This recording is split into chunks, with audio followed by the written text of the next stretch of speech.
true, scary story. I live in a pretty quiet area. It's just a small house, surrounded by trees, and the nearest neighbor is a few miles away. One night, I was home alone, which wasn't unusual for me. My parents were out of town, so I planned to just relax, watch some TV, and maybe read before bed. It was just a normal night until I heard the noise. At first, it was just a light tapping sound, like something knocking against my bedroom window. I figured it was probably the wind or maybe a branch hitting the glass. It wasn't that strange, especially living in the woods. But the tapping didn't stop. It kept going. Tap, tap, tap. Over and over again. I tried to ignore it, but it started making me uneasy. After about 10 minutes of this, I finally got up and walked to the window. I pulled the curtain back slowly, expecting to see nothing. But then I froze. There, standing outside my window, was a man. I couldn't make out his face clearly, but I could see his figure. He was just standing there, staring at me. My heart stopped. I didn't know what to do. For a second, I couldn't even move.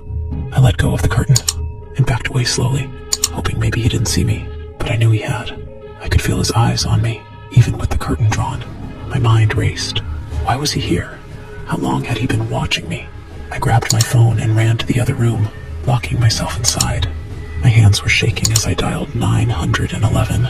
I tried to stay quiet, but I could hear my own breathing, loud and fast.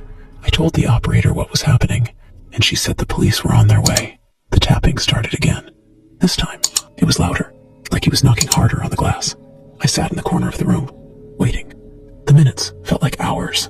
Finally, I heard the sound of a car pulling up. The police. I didn't dare move until I knew they were there. When I opened the door, I saw the flashing lights outside and felt a wave of relief. The police searched the area, but didn't find anyone. No footprints. No signs of anyone having been there. But when they checked the window, they found something disturbing. Smudges on the glass, right where the man's face had been pressed against it. He had been there, watching me. The officers told me to stay somewhere else for the night, and I didn't argue.